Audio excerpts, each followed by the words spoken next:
Hey guys, Joe here, and in today's video we're taking a look at this 380. Yes, I have a full-size Beretta 92 next to it, but that's just for comparison reasons. So let's go ahead and dive into it. We'll move this guy out of the way for right now. This is a cool little piece that I picked up from Liberty Arms. Maybe you should check them out. Harrisonburg, Virginia. Google them.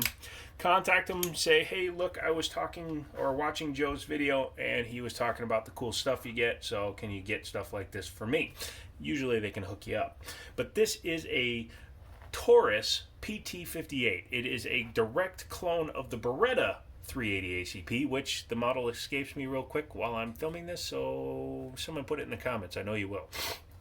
The 380 is the baby brother to the 9mm equipped Beretta or Taurus PT92. I happen to just have a Beretta here, but they're basically and fundamentally identical outside of the frame versus slide mounted safeties.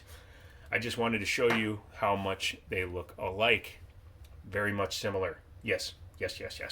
Anyways, excuse me, this one came in on trade, and I was like, hey, that would be an interesting piece to have because I don't have a 380 that I like. I had the Baby Rock, and it was actually about the same weight as this, but it was too small. I didn't really care for the way it shot. I had to grab it at a weird angle, and it kind of nosed it down. This guy is officer size, if you want to compare it to an officer-sized a 1911. However, it does carry 12 rounds of 380 ACP, and if you carry some good stuff like 95 grain hollow points, you can do some real good damage with one of these bad boys.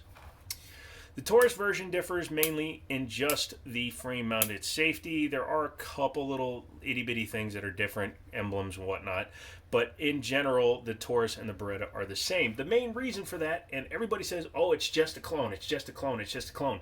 Not really. Taurus bought out Beretta's factories when Beretta pulled out of the Brazilian market. They are Brazilian manufacturing area. They went back to Italy, and also when they started manufacturing the M9 line for the U.S. Army, they had to have factories in the United States. So this is technically a Beretta with a different name on it. Taurus just went ahead and they started manufacturing guns that were based on the patterns because they had the tooling. So yeah, it kind of makes sense that Taurus copies other companies because they tend to buy tooling from those companies. If you don't want somebody to copy your stuff, you probably shouldn't have sold them your stuff in the first place.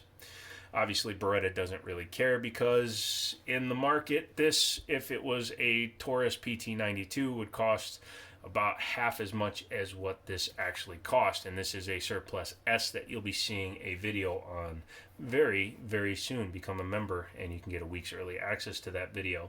But this one has some nice wood grips on it and the frame mounted safety, which honestly I technically prefer because I'm a 1911 guy at heart, even though I carry Glock right now.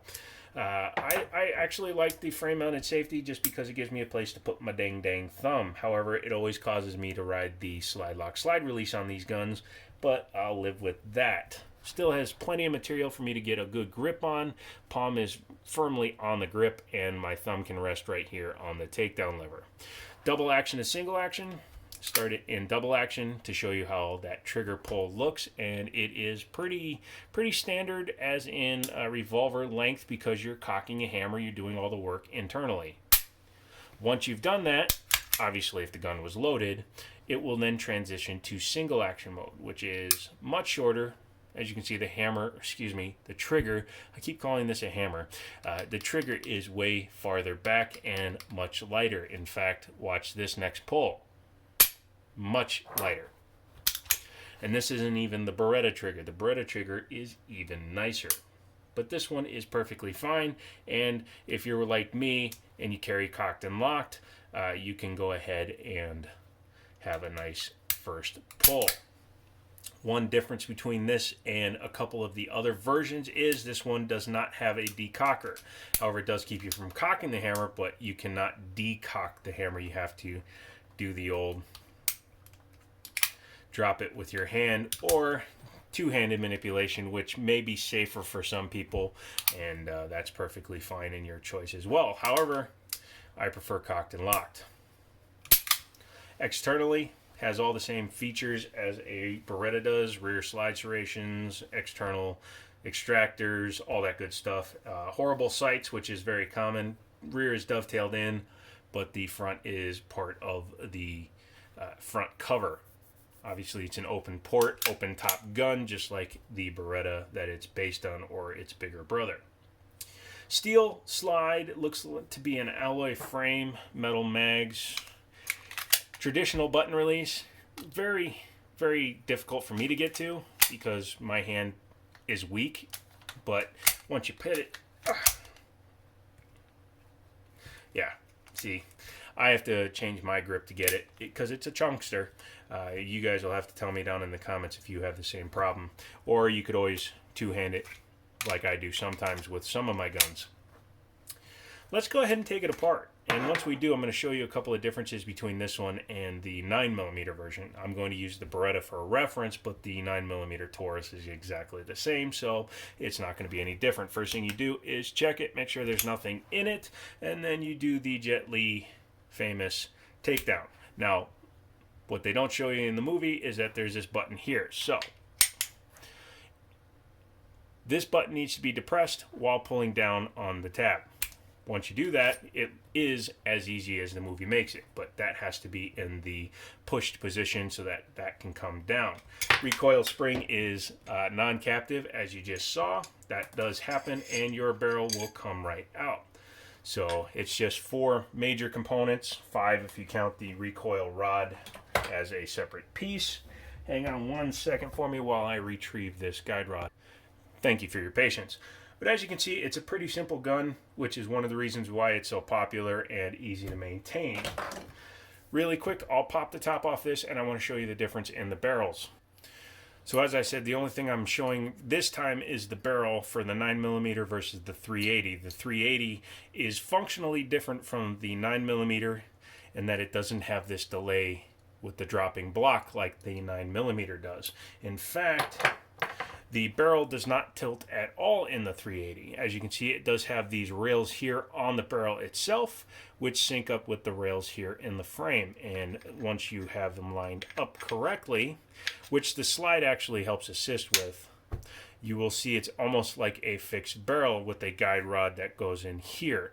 So the barrel has a little bit of movement forward and back, but not a ton. However, that's going to aid with its accuracy, but it's also going to impart more force on the frame itself. So because it comes up a little bit and then just slams straight back. But that is also like a revolver in that it is not causing you to get as much up and down flip. It's just straight back into your hand. Pretty nifty design actually.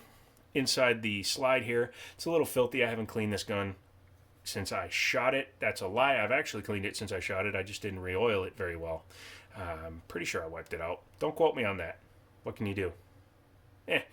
So its overall fit and finish is as good as a Beretta of its day. I will say that without any hesitation. We took it out and I had 0 misfeeds, 0 stovepipes, 0 failures at all in 100 rounds of 380. Looking at the frame itself, it's kind of convoluted with all the controls it has in there, but it's well done, well put together. Definitely an alloy frame because it is much lighter than the slide. Reassembly, super easy. Take your frame, flip it over, your slide, flip it over, take your barrel. You're going to have to line it up and hold it in position a little bit. It does kind of fit just under the hood there into the breech face. Take your guide rod and your spring. Both ends are closed, so you shouldn't have to worry about which end goes forward. And if your gun is acting a little funky, you can always just spin one around and see what happens. Take your guide rod, your spring, line them up so that they're straight and flat. Yeah, that should be the right way. Make sure it's centered on the barrel so that when it goes in there, it fits correctly. And as I was saying, since the slide connects first, it helps line everything up. Makes it go back together real easy. Pull it back a little bit. Put your lever in the back up position. Sometimes you got to just kind of pop it a little bit just to get the barrel to seat all the way. And then you can make sure it works. One thing I do appreciate is that it does not have a stupid ass magazine disconnect. I think the magazine disconnect is a thing of the devil, and I take them out of every gun I buy. So Yes, that is the Taurus PT58, which is basically the Beretta, this one. And yeah, so if you want to get one, keep your eyes open. I think they're pretty fun to shoot if you can get one. Decent capacity. You don't see many over 10 round 380s out there. Check them out. Check out Liberty Arms, see what they can get for you. And as always, I'll talk to you later.